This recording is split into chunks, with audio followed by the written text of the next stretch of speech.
तर काय घटना घडली नेमकी नसरापूरमध्ये काय झालं? नमस्कार. काल नसरापूर या ठिकाणी एक खूप दुर्दैवी आणि दुःखद घटना घडलेली आहे. यामध्ये एक अल्पवयीन 3.5 वर्षाची मुलीवर अत्याचार करण्यात आला आणि त्याची त्यामध्ये हत्या झाली.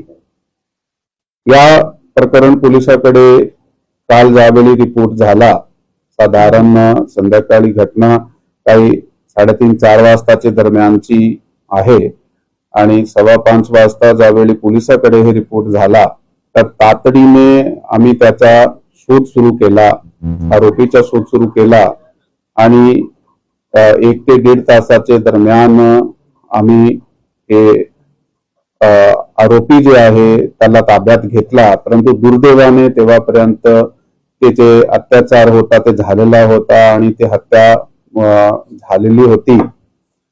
या प्रकरणामध्ये BNS कायद्याप्रमाणे 137(2), 103, 64, 74, 140(1), 140(3), पॉक्सो कलम 468-12 तहत FIR क्रमांक 169/2026 राजगड पोलीस स्टेशन या ठिकाणी दाखल करण्यात आलेली आहे.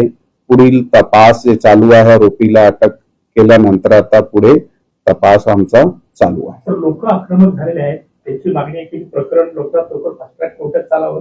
त्या दृष्टीनं काय तयारी केली आपण, काय करतो पुढे तपास? अशा घटना घडल्यानंतर साधारणतः जे एक इमोशनल जे रिएक्शन जे आहे ते पब्लिक कडून येत आहे. काल सुद्धा अशा प्रकारची एक सिच्युएशन निर्माण झाली होती. त्यामध्ये काही वेळापुरता लोक रस्त्याकडे आले होते. मग त्यांना समजून जाऊन सांगितलं गेलं आहे की आम्हीच तपास करणार आहे आणि ह्यामध्ये जे आरोपी होता त्याच्या बाबत काही कुठल्याही प्रकारची माहिती नव्हती.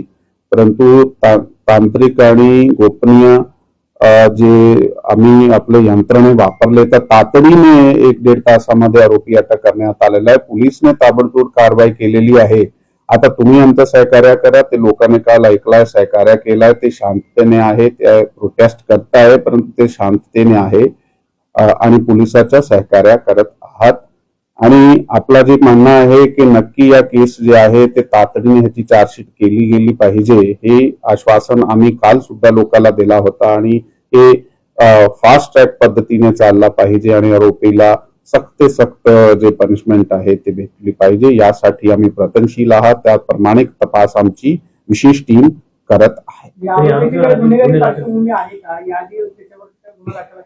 या आरोपीचे विरुद्ध अगोदर अशाही प्रकारचे गुन्हे आहेत. ते 1998 मध्ये त्याच्या विरुद्ध एक विनयभंगाचा गुन्हा होता.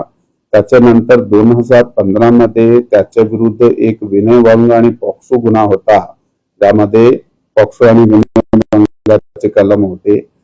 त्यातून त्याचा 2019 मध्ये केसमधून ॲक्विटल झालेला आहे आणि हा 65 वर्षाचा व्यक्ती आहे. त्याची प्रवृत्ती तशी आहे असं आमचे तपासामध्ये निष्पन्न झालेलं आहे. तो डेली वेजर आहे, असाही गावात काम करत आहे, इकडे तिकडे काही ठिकाणी. जी, थँक्यू. जय हिंद, जय महाराष्ट्र.